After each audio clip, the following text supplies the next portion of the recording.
Hey everyone, welcome back. It's Lucid, and I am once again joined by Sai. This is Cyan. I'm once again joining Lucid for our second turn of the day, and another very exciting turn as we go deep into these wars with TNG and Vedheim fighting the 2v4 fight, where Vedheim is potentially already out of the game, but still definitely in a place to deal some damage. And TNG is valiantly fighting on against Erythea with their kind of scattered armies, and Pangaea, who is finally showing their teeth and bringing their forces to bear. Yeah. Um that we potentially have some cool things. What Sai and I were wishing for at the end of last episode was to see all the Centaur Sages and was to see the Vedheim Doomstack come out. So hopefully we get treated to some of that. Decent chance both those happen, because we saw 200 Centaur Sages piled up in a single province, and Vedheim is probably buzzing off of all the Aussies that he killed last turn. So the other thing we potentially have to look forward to, Cyanide just peeked at the turn, that Idol of Sorcery dropped on another Vedheim army because it landed in a lab. Yeah, So or funny. another Erythian army. Yeah. Um, Yeah. but yeah, it's another one of those things where because it was formerly a TNG province, Vedheim could have been told, "Oh, there's a lab here," so he would have known that he'd be able to teleport out and do it again. Right. Okay. Latch. I'll try to give context for what we're doing here. Our perspective is basically if Vedheim dies, then unless Zabalba makes certain actions, we're just going to die next by being overwhelmed. I struggle to envision any outcome that will change that other than Vedheim getting a strong crushing defeat on Gath and Zabalba, which seems too overly optimistic to hope for. For now, I feel like we need to break Pan's army and greatly damage their economy. If we cannot do that now, then we cannot win the game even without all the other stuff that's going on. Maybe we'll pull it off. Maybe we'll lose horribly, but I'm not inclined to prioritize survival.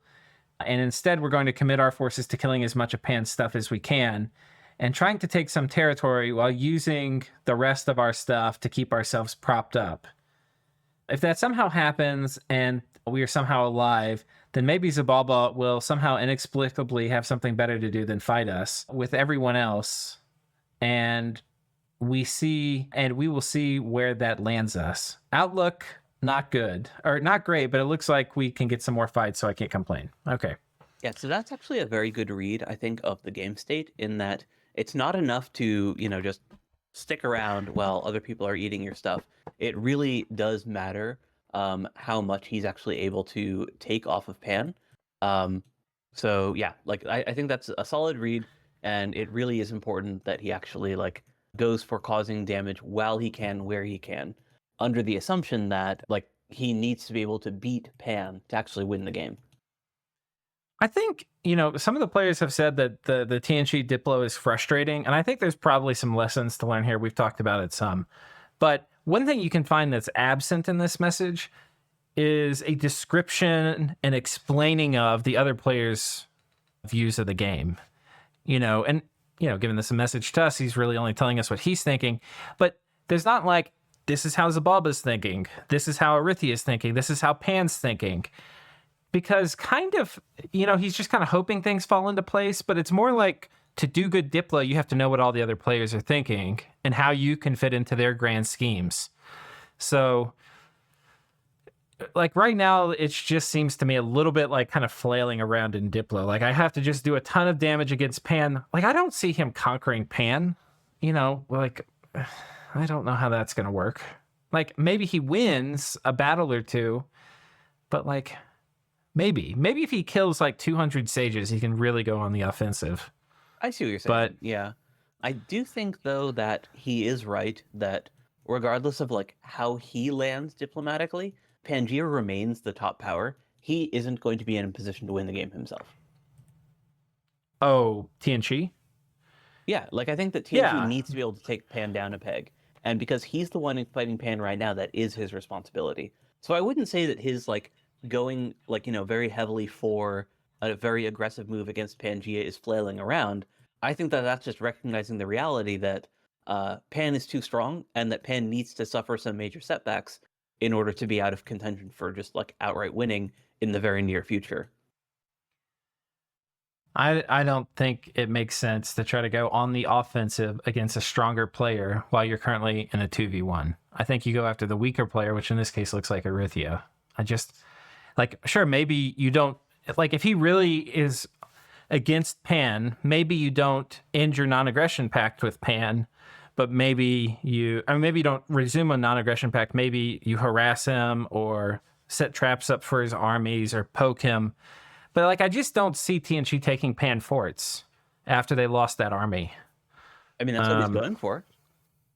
Yeah. Again, it might not work, we'll see. but I don't think that it's unreasonable to take this line of like where you're kind of taking the game into your own hands and you're thinking like, what do I need to do? Who needs to go down in order for me to be in position to win the game?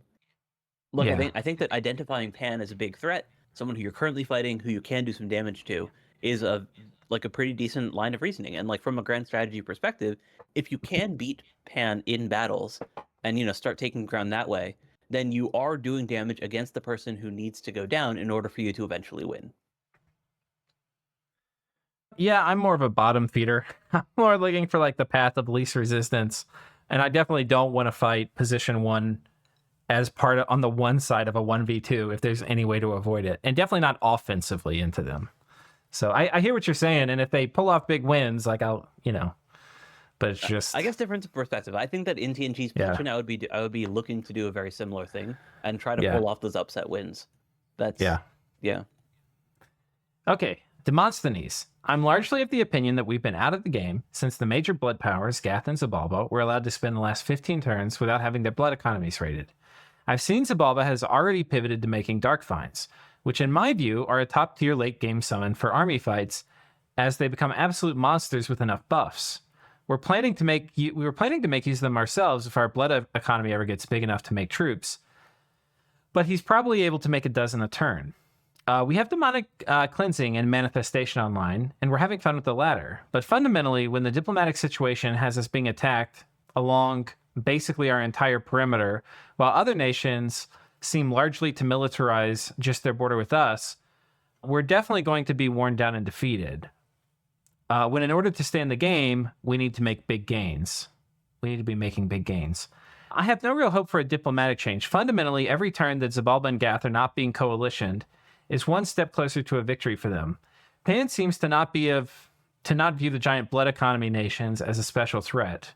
Rithia is invading us over petty grievance, and thus, in our view, has thrown the game. The nice thing about this state is that we can just fight with the goal of killing a lot of mages. This will only further position of the blood powers. We don't have any agency in the diplomatic situation anyway. So that's okay. What do you make of that? So it says to me that he and Latch actually disagree fundamentally on where the nations stand in the game. Because Latch's message to me says, I think Pan is number 1. I think we need to fight Pan. And I think that, by doing damage to the number 1 player, we're putting ourselves in a better position to win the game overall by directly fighting and potentially winning against our chief rival. And that makes sense to me from a strategic perspective. Demosthenes' perspective to me seems more like, we're stuck, this sucks, I'm going to try to do the best I can. So it's... Yeah, and he further feels like from Demosthenes, he's saying, if we kill Pan stuff, then that's stuff that we're killing that's not going to be able to use to kill one of the blood nations. Because, so he thinks that Pan is not number 1, and that instead Gath and Zabalba are number 1, which I'm not. I don't agree with. I don't agree with at all. I think that Gath is Zabalba is. One. Yeah. Zabalba is definitely not number 1. Yeah. And this is some of the problem is like, so it's probably a good time to talk about this because he's been talking a lot in the game chat, like in the game channel, which is private. But I mean, Latch and Demosthenes have just been filling it up with like defenses and arguments, and through it, they've kind of picked at almost everybody. For a while they were fear-mongering Agartha, then they were fear-mongering the blood powers, which is, Gath and Zabalba. And they've been fear-mongering Pangea too. Yeah, to their credit though, they seem to believe what they've been fear-mongering. In their messages to us, they've expressed exactly the same opinions that they've expressed in the channel. No, that's true. But the problem with it is you can't fear-monger everybody. You need And this is one of the reasons I don't think talking in the game chat, like in the game channel, is like sometimes you need to, and it's fine to have fun and do it, but like most Diplo, in my opinion, is better done outside of that, because you can fearmonger everybody when you're talking to one person, if they don't hear it, though, they may share your thoughts.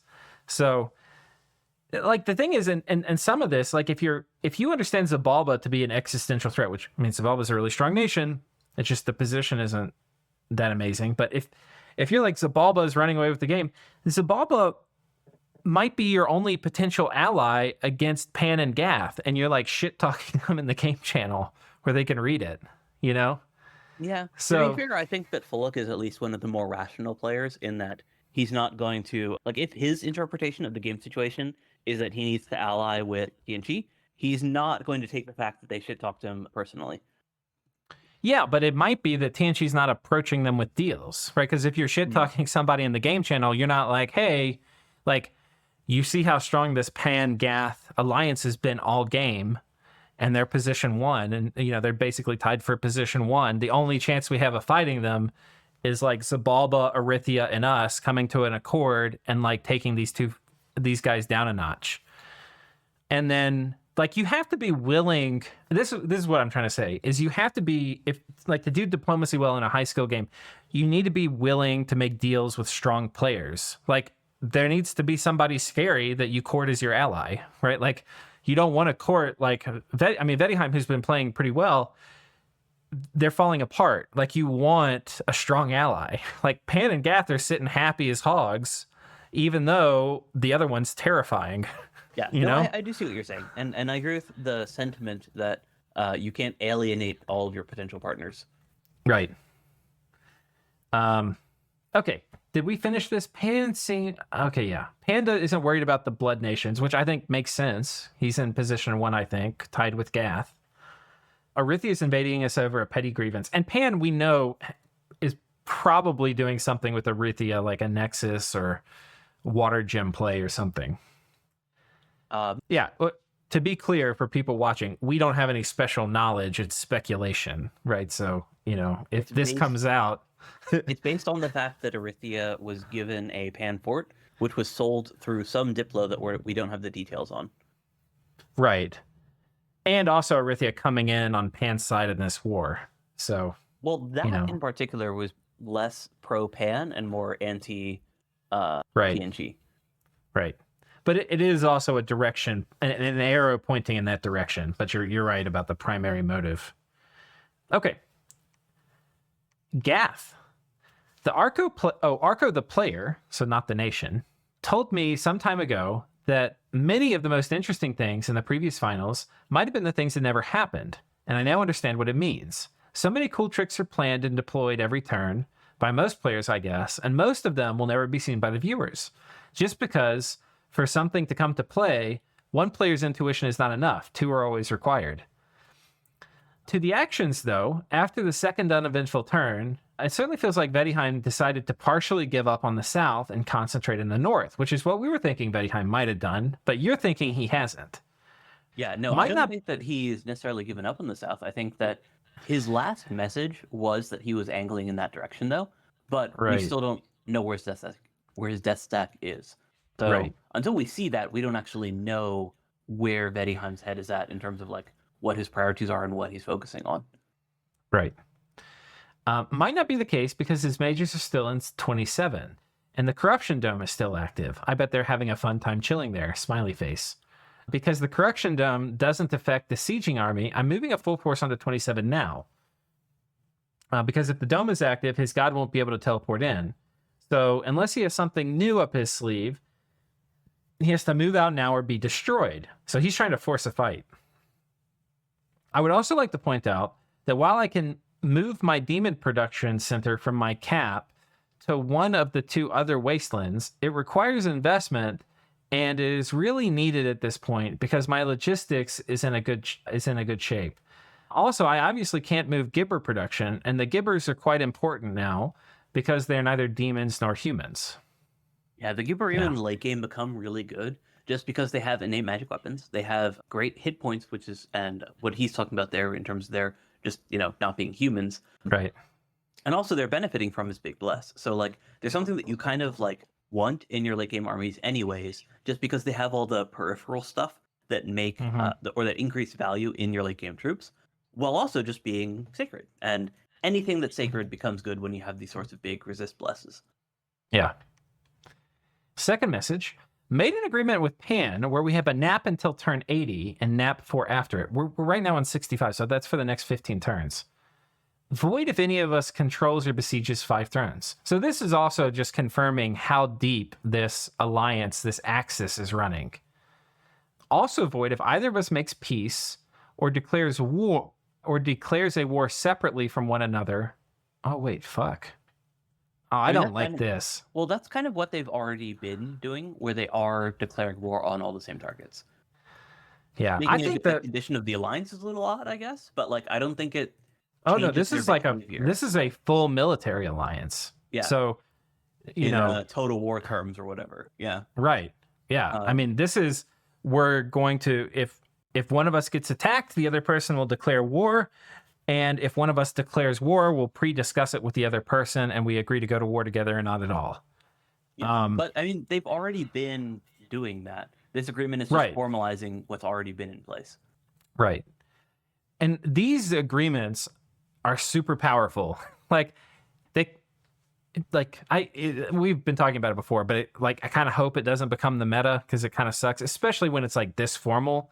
Like 2 people agreeing to like just have safe borders and work together for a long time, that's kind of cool. But when it's like when you get into the part about like reflexively declaring war, it's just really strong if the players that are the 2 players that are in it or 3 players that are in it are really good.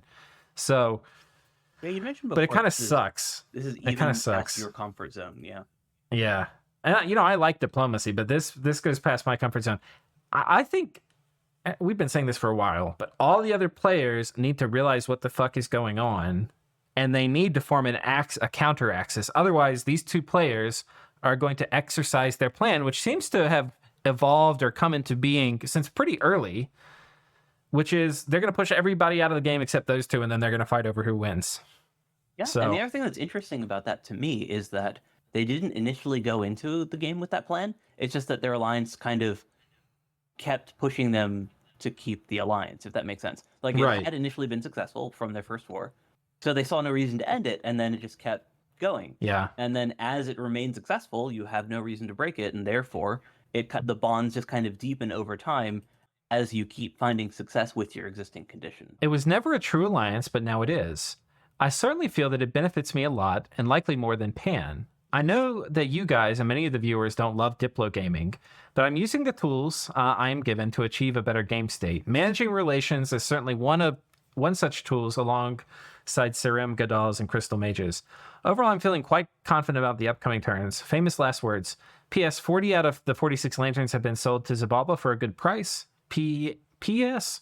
It would be interesting to know what you guys think about the positions and win conditions for all players now. I'll probably share my thoughts later. I'll let you have a first crack at that. Well, we've kind of already been talking about this like routinely as the turns have progressed.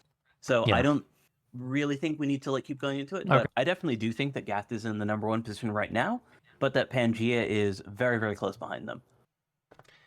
Yeah, I think potentially Pan's even ahead because I feel like, and I may not be right, but I feel like he's like this agreement helps him more. Oh wait, whoa. Oh no, it's also void by one of the cancerous globals. Yeah, that's here. What if Agartha casts Nexus, but Pan's a hidden partner, and part of the deal is that Agartha can't tell Gath? Well, then Pan would be going to war with Agartha in keeping with the other half of their deal.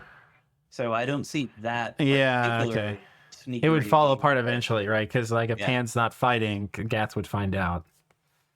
But so this is really interesting then, because my vision of how this would go is Pan's going to put up some nasty global in about 10 turns.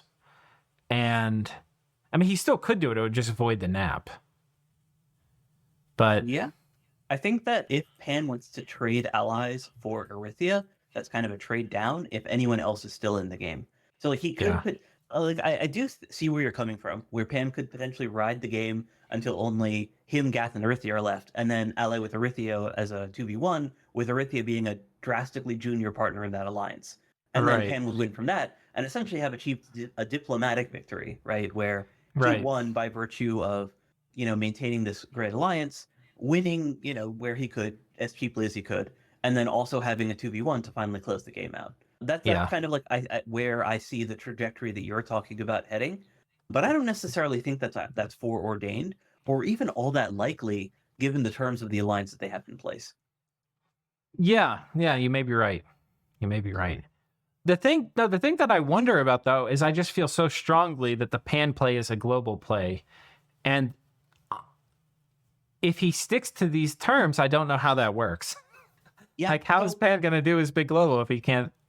we'd kind of Yeah. talked about this before, where again, kind of spoilers based on what Pangea had been sharing in their mentor channel. They hadn't felt like they were in a dominant position when the two of us talking had already considered them like a top two power. And I Hmm. think that their late game plan is only starting to kind of come together now, and that up until they started to realize, oh hey, actually we really are in one of the top spots. They weren't. They're kind of playing to like get ahead in whatever ways they can, save resources in whatever way they can, without realizing like, oh, by the way, we can put up Nexus and like take on the world. Yeah. Yeah. So I think that that's not even so much a deceptive thing or a long-term thinking Machiavellian thing, so much as just not yet recognizing what their true power was, and only now with the Steel with Gath are they like saying, okay, we're going to be one of the final two players. Let's figure out what we're going to be doing when we need to be able to win this final showdown. Yeah. I'd be interested to get a message from them. I feel like we haven't had a Pangean message for a while, but Yeah. they're certainly not going to divulge their global intentions. But maybe we can like read between the lines. Yeah, maybe they will. I think that one of the things that I actually really like about this tournament, in terms of like it being a tournament, is that because everyone knows it's going to be broadcast, there's a degree of wanting to give a show and Yeah. like actually tell people what's going on in your head and like kind of share what's going on and what cool stuff you Yeah. have cooked up. Yeah. Okay. So, message from Bettyheim. So, here we are. That was a pretty successful turn, all things considered. Unfortunately, while I have a few ideas on how to extricate the situation, I don't believe I have the time in real life to actually figure out how to implement them. I'm not really doing any testing at all, but I'm spending a lot of time trying to understand what my opponents will do. I also don't have the energy or time required to figure out diplomacy to change the situation. In any case, it would probably require dropping Illwinter. Yeah, I don't think you're gonna Diplo out of this, buddy. You're too far gone. And I think that they recognize that too, honestly. Yeah, yeah. It would maybe it's possible, but it would take like genius level diplomacy. So my turns are going to get a bit more basic. Unfortunately, got to do what I can.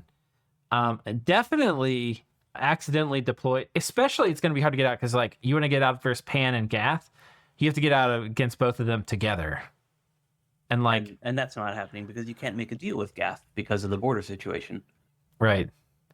So I think it's impossible. And that's the other thing I hate about alliances is you can't ever talk to anybody. They have to like go back and, talk with their committee. Makes me anyway. Yeah, you're preaching to the choir there. I don't Yeah. do that personally. Yeah. So, yeah. Definitely accidentally deployed the Illwinter Global Holder as a caster to a province with no lab. Small mistake. Whoops. Yeah. Oops. Okay. So now we get to get onto the fun stuff, which is all the battles. And there's one we're going to start with because I think it's hilarious. And it's Vedheim attacking Erythia again. Yes, Because again. he ended that last turn in a lab and there was an army. I don't know why that's so funny. I just like it because it's happening so many times. Like it's not just Yeah. like you hit him once; it's you're hitting him consistently. The same guy over and over again with the same thing. It's great. It's I great. agree with it. It's really funny. It's just Erythia's dreams going up in smoke.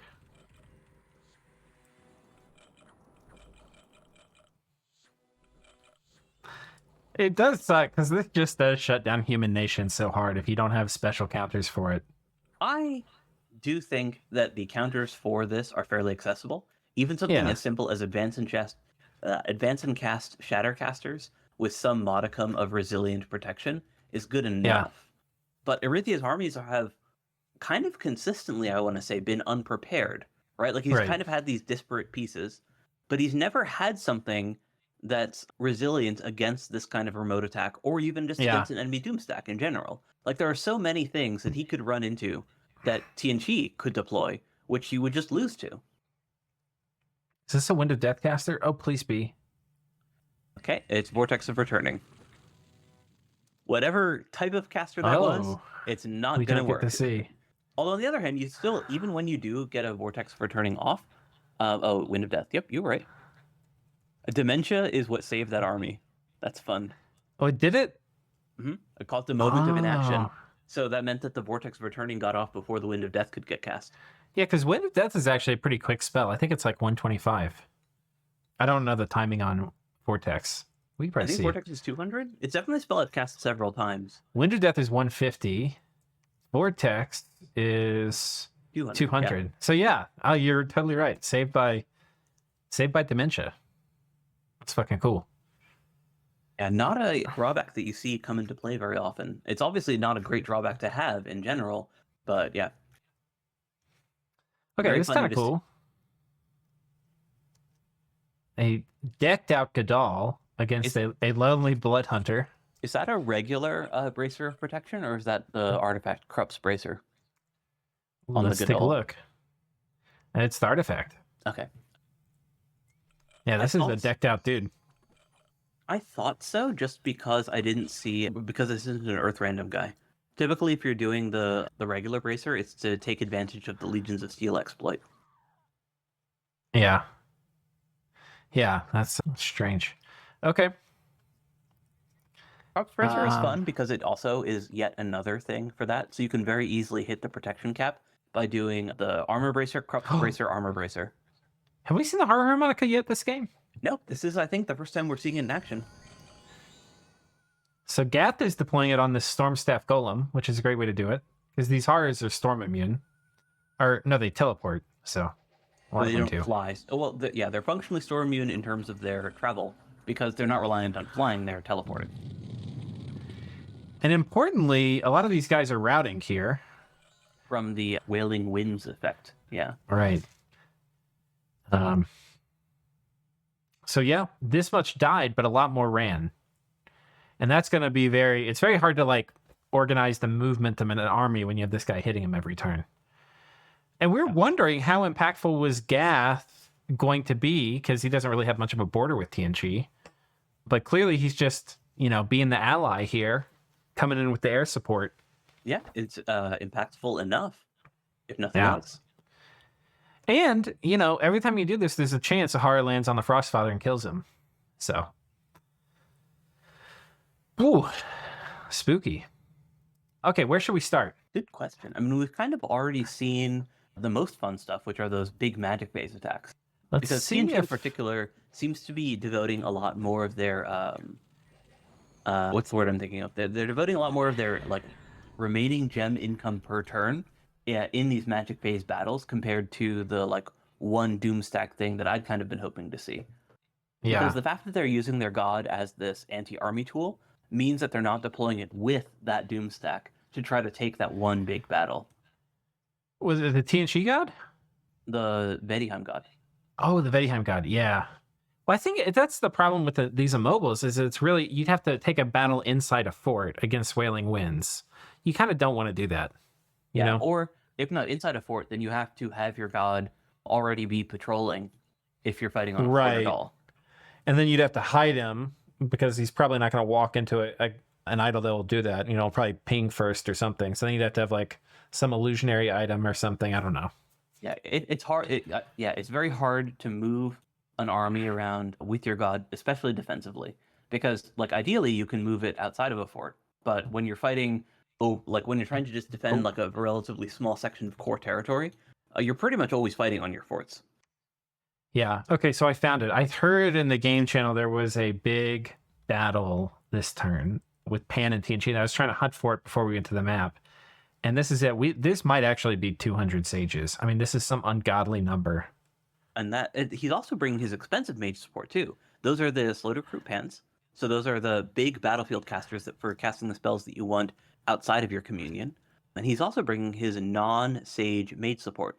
So both the gold adepts, which you pointed out, but also his lich and vampire lord. So the vampire lord is great because there's some stuff that's like unique to blood. So maybe not for this army, but in general, Rush of Strength is kind of unique in that it's a battlefield-wide strength buff. So you kind of like, if you're doing any sort of like troop-oriented strategy, you need that one spell from blood, even if you're not like a blood nation.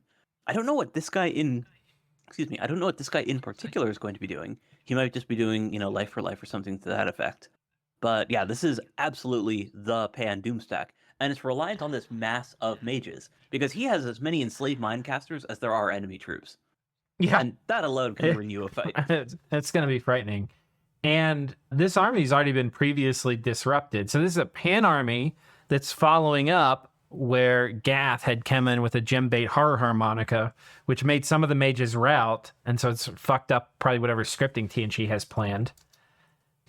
Yeah, I can absolutely see this being a lethal move. Yeah.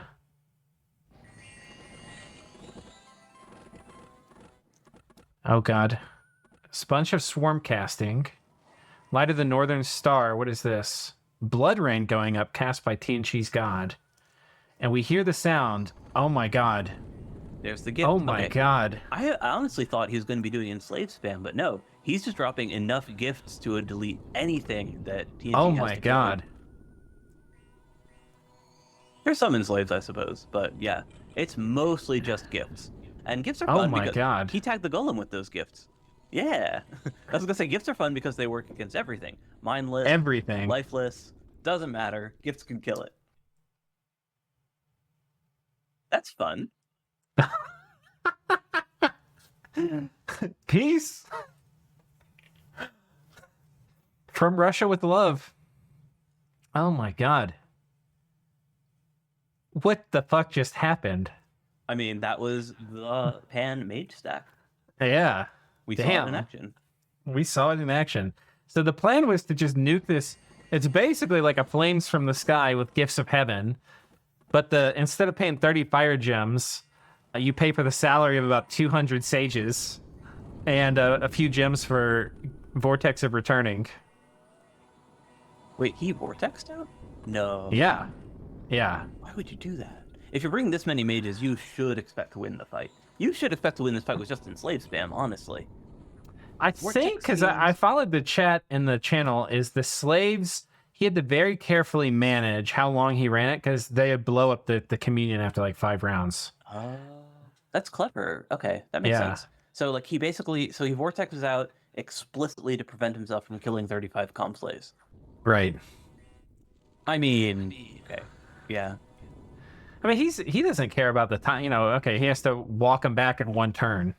He didn't care. Yeah, I suppose. I still think that, like, literally, if you're bringing this much stuff, you can just do Enslaved Mind and just take the enemy army. Because he had more mages than there were TNG troops. Yeah. Actually, let me confirm that. 112 mages, okay, and how many TNG troops are there? Wait, was this a magic phase? No. No. Wait, how are there 2 battles? Oh, he stormed. Oh, so TNG got the cost of him vortexing out was that TNG got this fort back. How did he storm with? So he just stormed with whatever was left. They took it. Okay. Just a motley crew goes in. Yeah, I suppose. Wailing Wind? Yeah, it's so the one thing to me with that is that if Pan had set up his communion just a little bit differently, he could have won that battle decisively via the enslaved spam, rather than what he wound up doing, which was the more reliable gift spam that basically can't be countered, in order to just like kill a bunch of stuff. Well, he probably tested though against this army, which was here last turn as well. He probably tested against this army joining up. Okay, so he basically just wanted to be as low risk as that actually tracks with Pan's playstyle of just not taking any risks whatsoever. Yeah.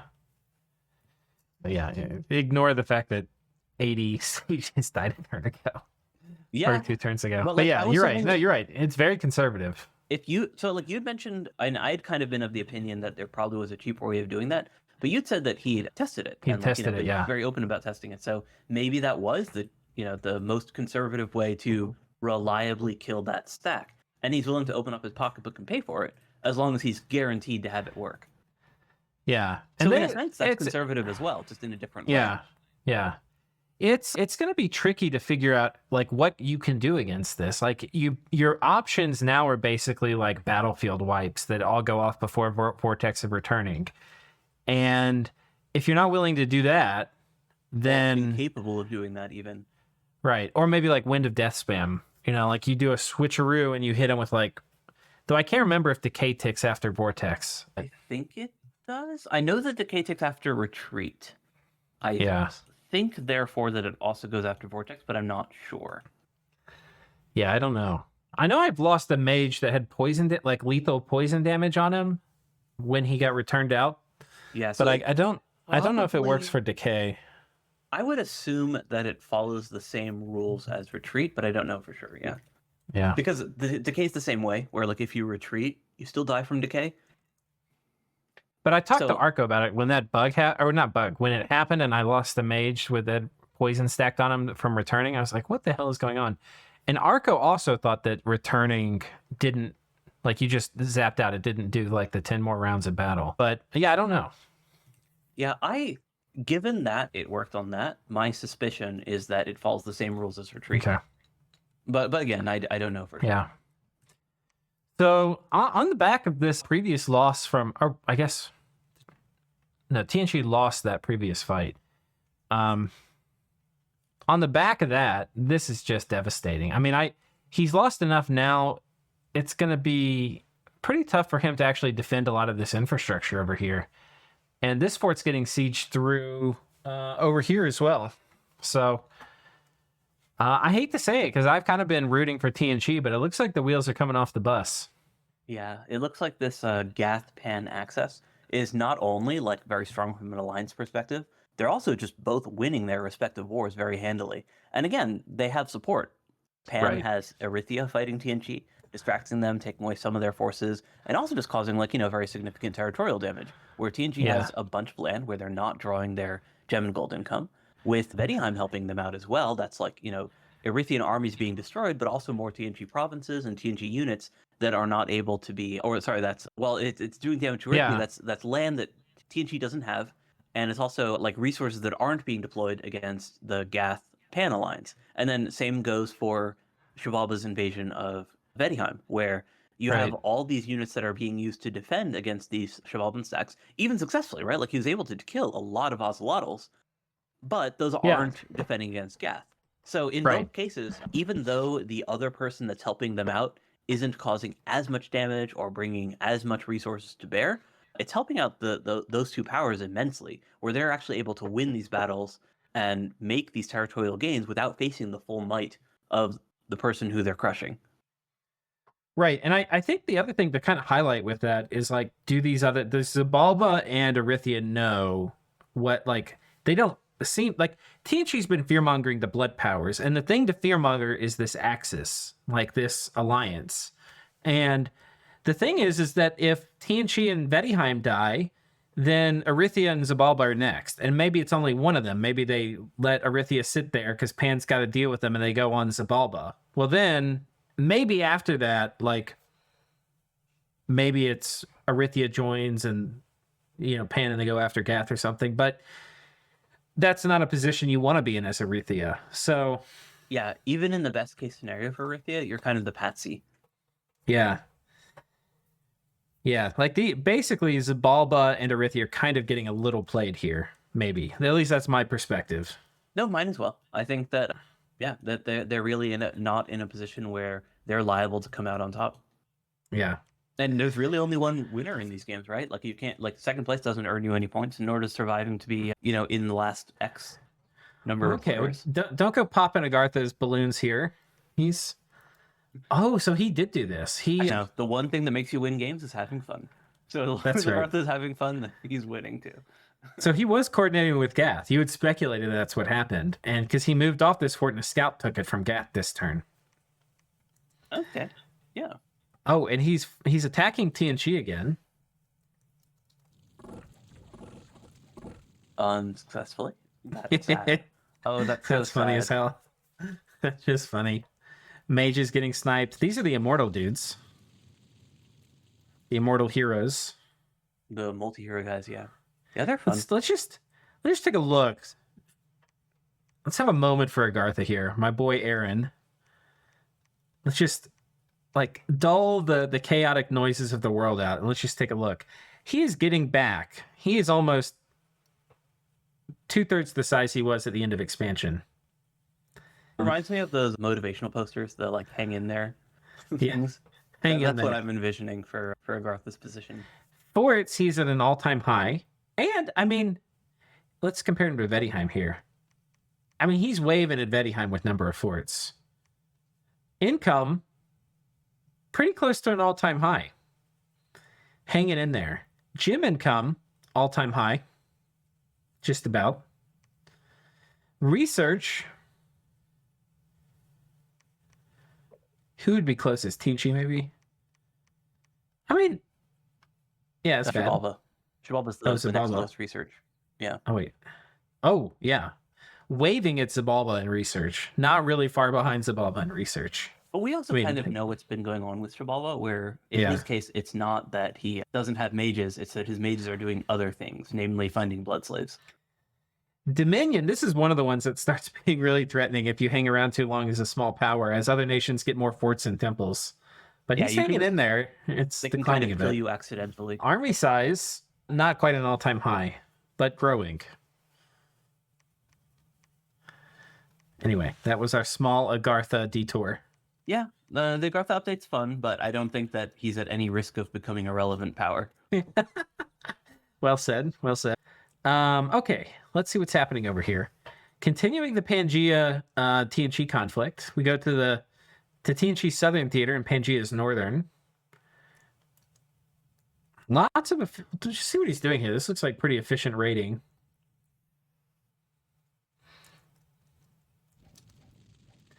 One Earth Elemental, and then probably like... Oh, Iron Warriors. Did the Iron Warriors get this guy? No. Nope. Yeah, so the thing with Iron Warriors elemental buffing is that you really need the mages to be buffed first. So this is something that I do all the time with Caleb, and it's very, very effective because Iron Warriors air elementals are like one of the strongest things that you can use, and they're relevant literally to turn 100. Like they're always amazing. But the way that you need to set them up is that you need to stack your mages, and you need to make it such that the mages get Iron Warriors while the first elemental is being summoned, and then you apply the Iron Warriors to the elemental while it's in the air. With stuff like Earth Elementals, if you want to do buffs on them, I haven't done Iron Warriors specifically, but I have done Ethereal on Earth Elementals. The trick to that is you kind of need to set up a little conga line, where the Elementals are marching through a little channel that you set up with mages, and that you have in my case it was Geomancers, that you want buffing them, set further forward, so that you buff them as they go past. Right. And similarly, the mages need to not have anything else that they're going to be buffing instead. So your troops need to be already marching away, your ego debate needs to be way out of the picture in order to actually get the buff that you want on the elementals to hit the elementals. Yeah. Ooh. Scout genocide. Call the UN. What else? Unfortunately too relevant right now. Right. Yeah. Sadly. Okay.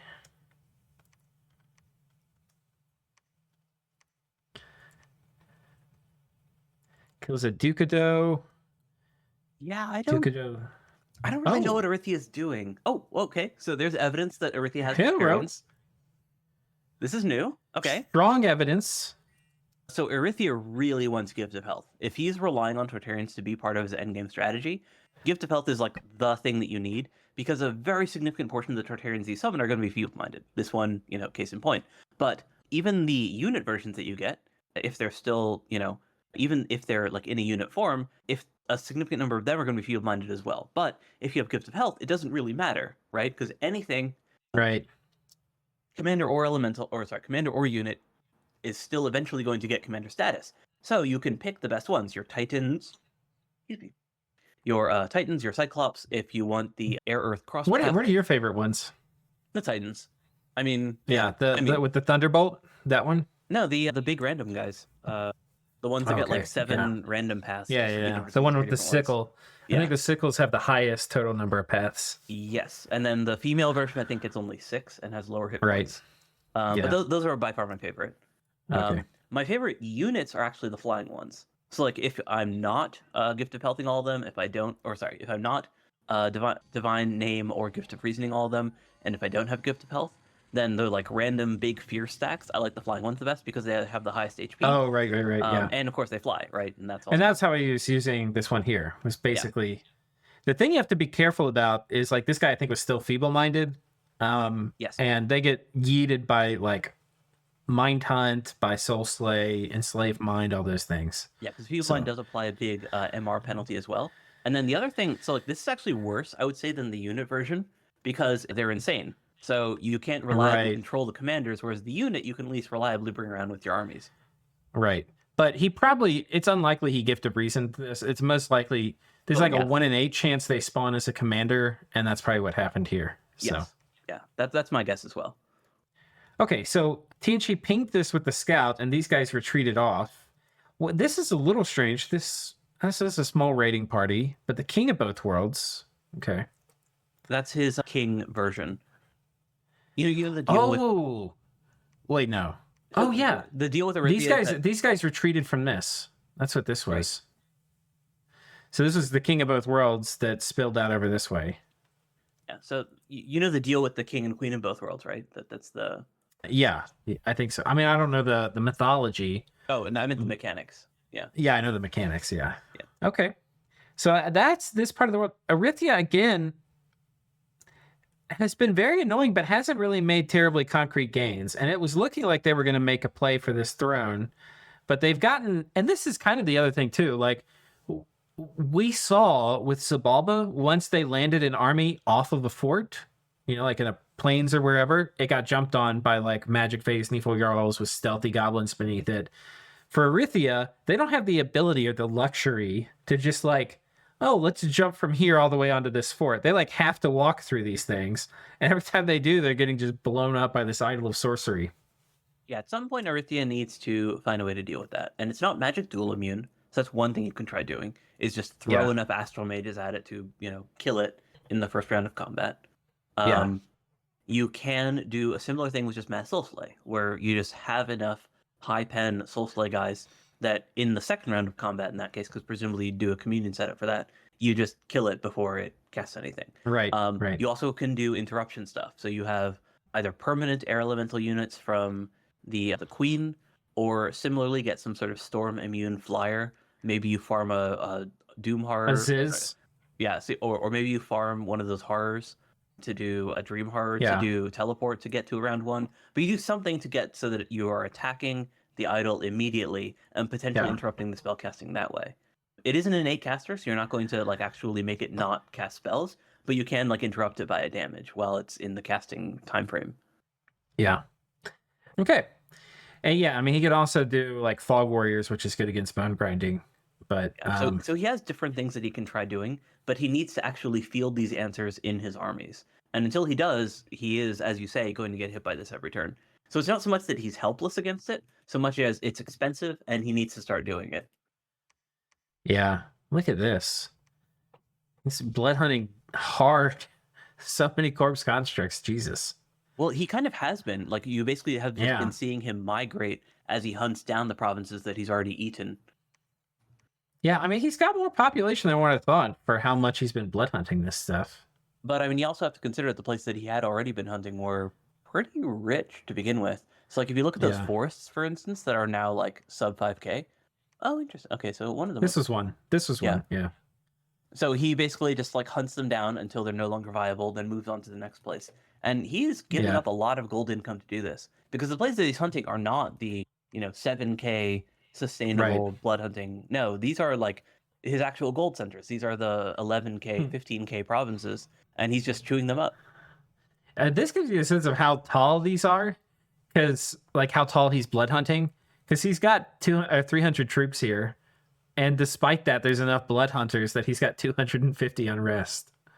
So some of that can just be RNG, but there's almost certainly a lot of blood hunters here. Probably at least like 15, maybe as many as 30.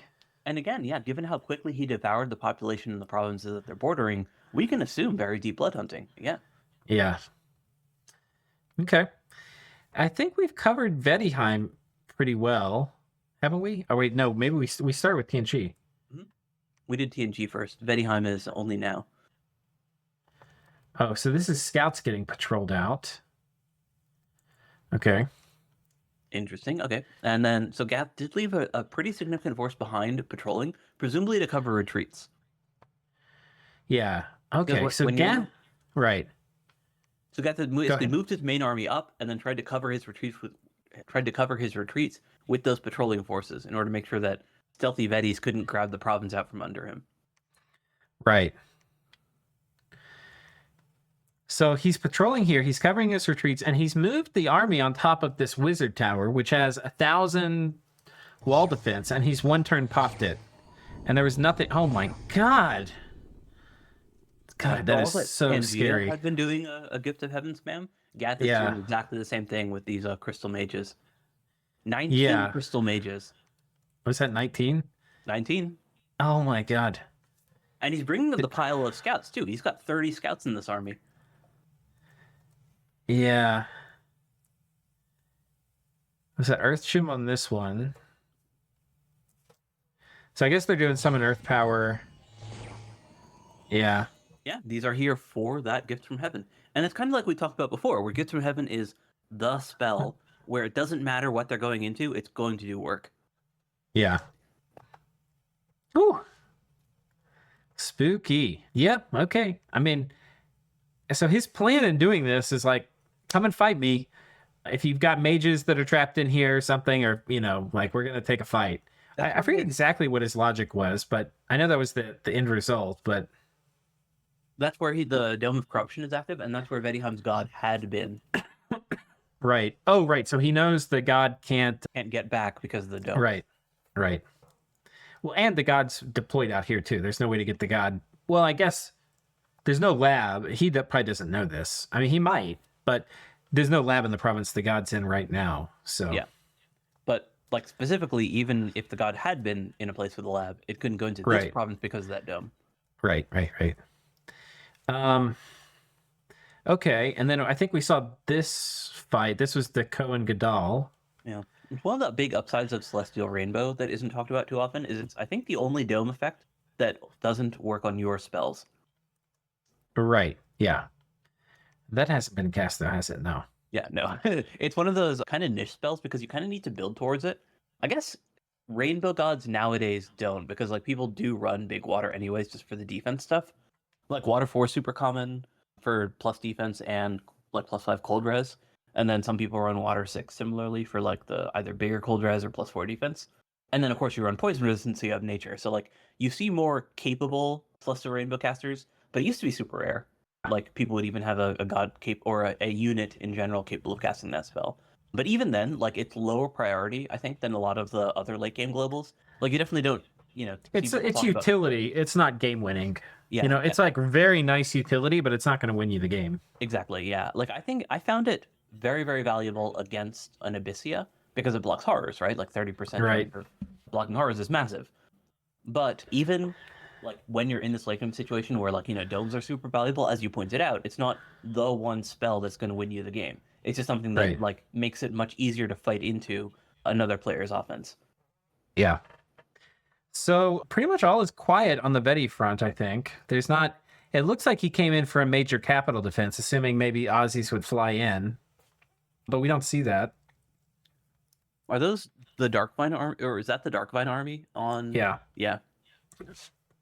So presumably that's going on this next turn. Yeah, so we'll see the big Darkvine blob in action. And that's going to be really cool, because those guys with mass regen and... they're very slow, so you want mass flight on them, too. Or the enemy to just run into you, or the fight to go long enough that they can get in. But like, with regen... But they're like cube level of slowness. They're like very, very slow. Right. So the difference between them and cubes is that cubes are great offensively. Cubes swallow things, they delete whole squares. They're great for that. Dark Vines are good defensively. They have just an absurdly massive hit point pool. So once you put Right. regen on them, and then army of whatever to give them that 20 defense, or sorry, 20 protection, they become immensely hard to kill. Yeah. Because Yeah. like anything that's regenerating 16 hit points per turn is going to be a problem. Yeah. Okay. So I think that's it. Kind of a pause. Not much action here with Vedheim this turn after a very exciting last turn with Vedheim. Yeah, I wouldn't even say that there's not much action so much as that the action has been the grind of steamrollers over them, where Yeah. they're just losing their stuff and they're trying to consolidate in order to not take any unwinnable battles. But that's hard when you're fighting against such powerful opposition. Right. Okay. Closing thoughts here? I mean, we're kind of seeing Vedheim dying. Like we talked about last turn, both of us had kind of been hoping to see, that Vedheim Doomstack in action somewhere, sometime. And I think we still will. Maybe not next turn, maybe turn after, or, 2-3 turns from now. Because Vedheim does still have the juice in order to throw out one big final army. But I think at this point, with their contraction and the consolidation of the force that they've done, I think Vedheim has kind of accepted that they're dying as well, and is really just playing in order to show us that one last stand. Yeah. Yeah. Okay. Well, I'm looking forward to seeing their last stand, and I'm also looking forward to see just what does TNG do after this. Like how can you fight such things? Like how is it? Like what is TNG going to do against this? I'm sure there's things you can do, like wipes and things like that, or but I don't know what they're going to choose to do, and I'm not positive there's amazing options. So I'll be interested to see what they come up with. The other thing to me is that if Pan had not cast Vortex of Returning, they would have just won this battle, right? So this is kind of proving that when Pan commits to it, they will win those Death Stack armies. Yeah. They haven't done it yet, right? Because, even where they are deploying what does beat a Death Stack, they're, taking the conservative option and, vortexing out in order to not lose their comm slaves. But even then, when you vortex, you lose stuff to the void as well. So, yeah, while the battle report might not show losses, Pangea could have just won and then, taken some comm slave deaths.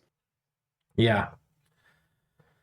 But anyway, I'm interested in seeing what the counterplay is to this. And I know TNG, I'm not sure they're going to have the answer. They're going to win this battle or war, but I know what I know is that they're going to think about it and they're going to try to come up with something. And I'm looking forward to seeing what they come up with. Yeah, the issue to me is less that they can't counter the Vortex of Returning mage stack play, so much as Pan has proven that when they're willing to commit the resources to win a fight, they will win the fight. And that spells death to... Well, I wonder how they're going to counter both of those. Oh, right. Because it's like if you just want to win a fight, how do you know if Pan's going to Vortex of Returning or not, right? And you don't want to be set up where you lose horribly if he Vortex of Returnings, right? But then also they may not do it and the fight goes long and you got to be prepared to win that too. So I think it's I'm really interested to see what the counterplay is to this. So yeah, I am interested in seeing what TNG does because it's a great player and he's done some cool tricks before, and I'm sure that we will continue to see great armies out of TNG. To me, this spells that Pan is going to win this war, hands down. Once Pan pulls the trigger to just go win these army fights, he's just going to do it. Yeah, I think he's picked apart TNG's military on this front pretty well at this point. So I think we'll start seeing Pan really go on the offensive now that he's taken 5 or 10 turns to pick TNG apart. So yeah, viewers, if you made it to the end, I'd like to thank you personally. And Sai, as always, it's been a pleasure. Absolutely. Thanks for hosting. Look forward to the next one. That's right. We'll see you guys there.